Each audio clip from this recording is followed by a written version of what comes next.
sport, quite like this one, as we prepare to start the Indianapolis 500.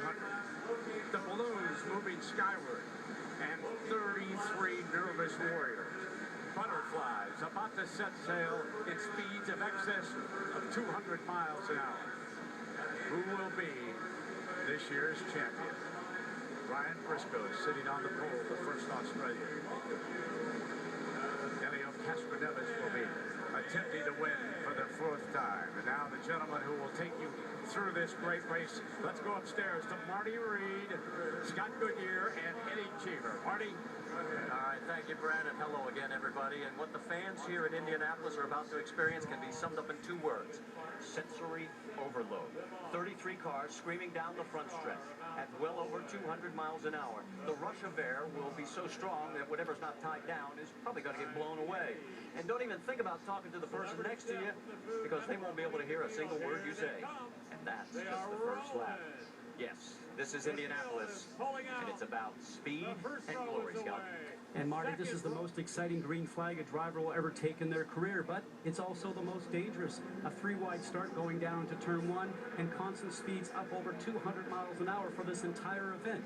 But they're willing to assume the risk just to get their likeness on the Borg Warner Trophy.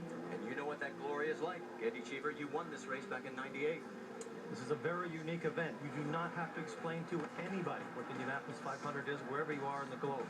And a very special thing happens. They add 2 words in front of your name wherever you're introduced. It is Indianapolis champion.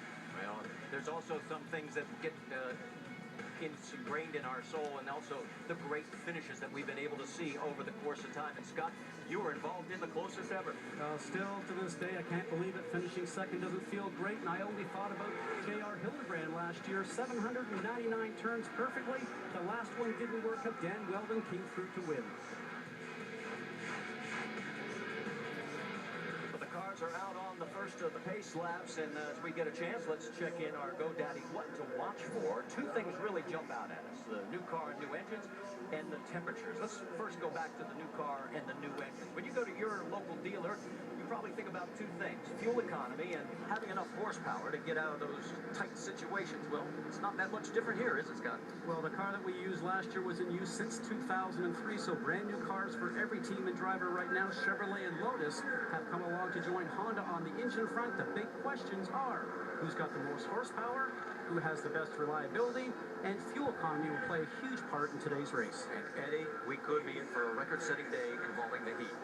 It seems almost certain that halfway through this race, which is always the critical point of the race, we will be into record heat. These cars are new. It's the first time they've run at the Indianapolis 500, which is by far and away the most 500 grueling miles they will do. It is all up to making sure that you can stay focused the whole race, and the heat will affect the drivers, the cars, and the mechanics that have to get those pit stops done in under 12 seconds.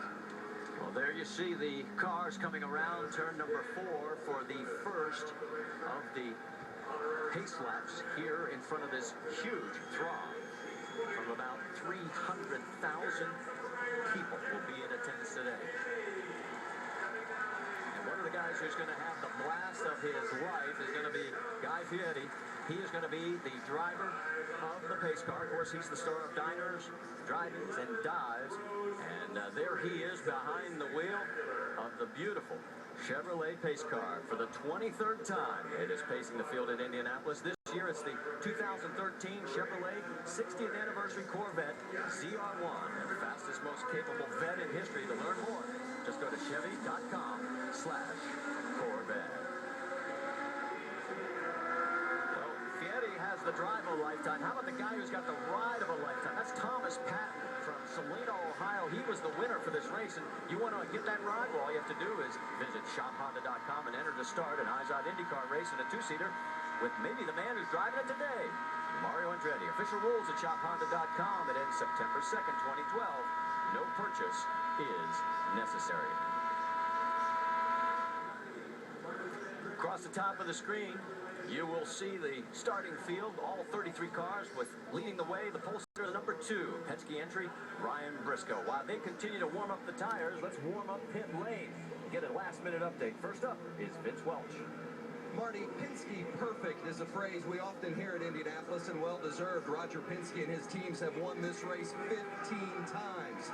Penske driver Will Power hopes for some perfection today, but his team over the past couple of years has had issues in the pits, costing them a chance at victory.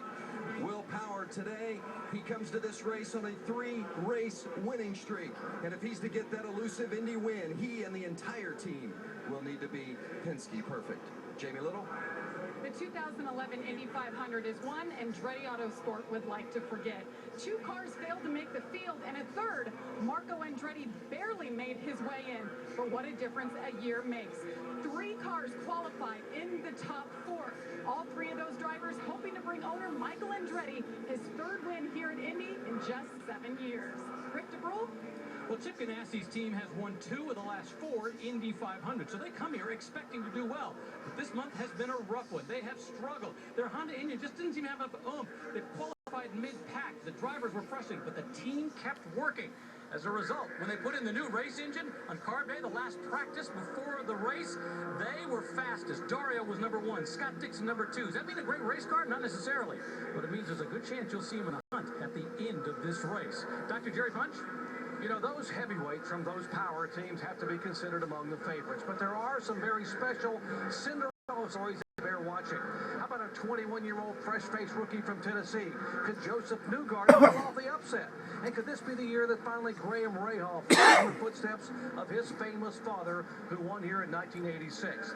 And then there's a sentimental favorite. How about Tony Kanaan?